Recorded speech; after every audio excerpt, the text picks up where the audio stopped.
अस्सलाम वालेकुम दोस्तों, आज अहम मुद्दे पर आपसे चर्चा करूंगा।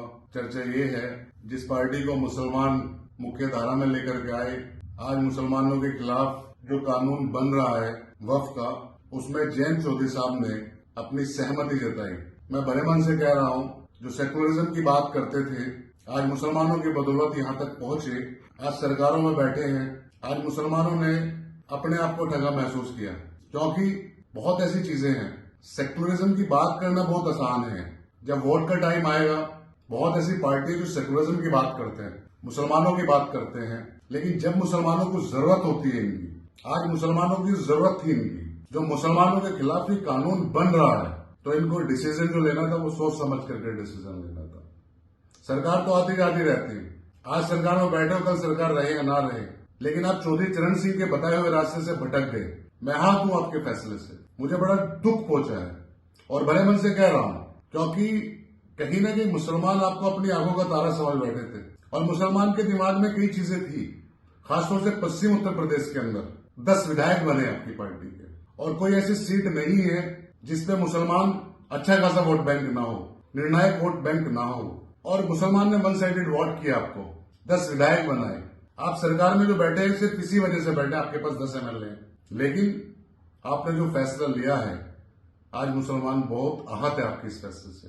मैं खुद भी आहत हूं, क्योंकि बहुत चीजें होती हैं। सेकुलरिज्म की बात करना बहुत आसान है, कहीं भी बोल सकते हैं, लेकिन उसको निभाना और दिखाना वो बहुत जरूरी है। आप जब सेकुलरिज्म की बात करते थे, आज मुसलमानों को जरूरत थी आपकी, इस वक्त तो मुसलमानों के लिए आपको खड़ा होना था, लेकिन आपने जो फैसला लिया है, आपको अधिकार है, आपके पास ताकत है, लोकसभा में बहुमत भी है आपके पास, आप कुछ भी फैसला ले सकते हैं, लेकिन मैं इस फैसले से सहमत नहीं हूं। कोर्ट है, कोर्ट जाएंगे, लड़ाई लड़ेंगे, लेकिन मैं इस फैसले को स्वीकार नहीं करता। और ऐसे लोग, चाहे वो नीतीश हो, चंद्रबाबू नायडू हो, या चौधरी साहब हो, या पप्पू यादव जैसे लोग हो, जो सेकुलरिज्म की बात करके निर्दलीय इलेक्शन लड़े बिहार के अंदर, और वह 40% मुसलमानों का वोट, और मुसलमानों ने अपना वन साइडेड वोट किया, आज वॉकआउट करके चले गए। मैं सेकुलरिज्म की बात करता हूं, और एक लीडरशिप अगर नेता है तो उनको बात करनी भी चाहिए, लेकिन इस तरीके से धोखा देना ठीक नहीं है।